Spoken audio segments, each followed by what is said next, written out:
Hi అందరికీ. Kuwait ఎయిర్పోర్ట్లో నిన్న జరిపిన తనిఖీలలో మన భారతదేశానికి చెందిన ముగ్గురు వ్యక్తుల దగ్గర నుంచి భారీగా డ్రగ్స్ను స్వాధీనం చేసుకోవడం అయితే జరిగింది. కువైట్ ఎయిర్పోర్ట్లోని టెర్మినల్ 5లో జరిపిన తనిఖీలలో 205 గ్రాముల ఆసిస్ను స్వాధీనం చేసుకోవడం అయితే జరిగింది. అలాగే టెర్మినల్ 1లో జరిగిన తనిఖీలలో ఒక వ్యక్తి దగ్గర నుంచి 188 గ్రాముల ఆసిస్ను స్వాధీనం చేసుకోవడం అయితే జరిగింది.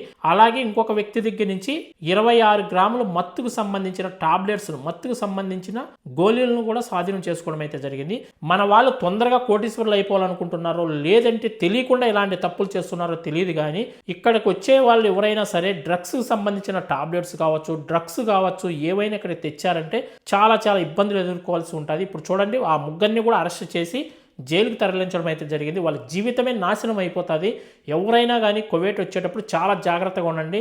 ఎవరైనా మీకు తీసుకెళ్ళమని ఏమైనా వస్తువులు ఇచ్చినా కూడా చూసి తీసుకురండి. పదే చెప్తూనే ఉన్నాను.